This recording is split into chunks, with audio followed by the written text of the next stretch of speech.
వడ్లు 10 ఎకరాల వడ్లు కోసి ఎండబెట్టినాను. 4-5 రోజులు వారం రోజులు ఎండబెట్టి కుప్ప చేసినా కానీ ఎంత చూసినా మ్యాచర్ మ్యాచర్ చూపిస్తే 25-30 చూపించింది. ఈ కుప్పను పలగొట్టేసి ఇంకా ఎండబెట్టాలని నాకు 15-20 రోజులు ఎండబెట్టించారు నాతోని. ఎండబెట్టితే కూడా ఎంత చూసినా మ్యాచర్ అంతే వచ్చింది, 25-30 వచ్చింది. అవే వడ్లు వాళ్ళు మ్యాచర్ ఏఈఓ మేడము సిఇఓ ఇద్దరు వచ్చి, సిఇఓ మల్దొడ్డి విట్టలు ఇద్దరు వచ్చి నా వడ్ల కాడికి వచ్చి చూస్తే మ్యాచరు 30 వచ్చింది. అవే వడ్లు తీసుకొని పోయి అక్కడ రైస్ మిల్లల్లో చెక్ చేపిస్తే 12 వచ్చింది. అది మ్యాచర్ చూసే డబ్బా ప్రాబ్లం ఉన్నది.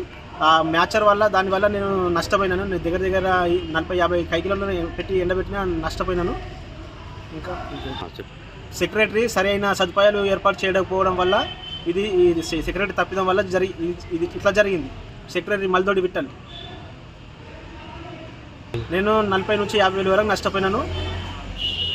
చాలా మంది అందరు ప్రతి ఒక్క రైతులు అక్కడ సెంటర్ దగ్గర 100 మంది రైతులు ఉంటారు. ఇక్కడ సొసైటీలో వచ్చిన రెస్పాన్స్ ఉండదు, ఏముండదు. ఆయన మొత్తం అంతా ఇది చేసేస్తాడు, మాట్లాడతాడు సెక్రటరీ మల్దొడ్డి విట్టల్.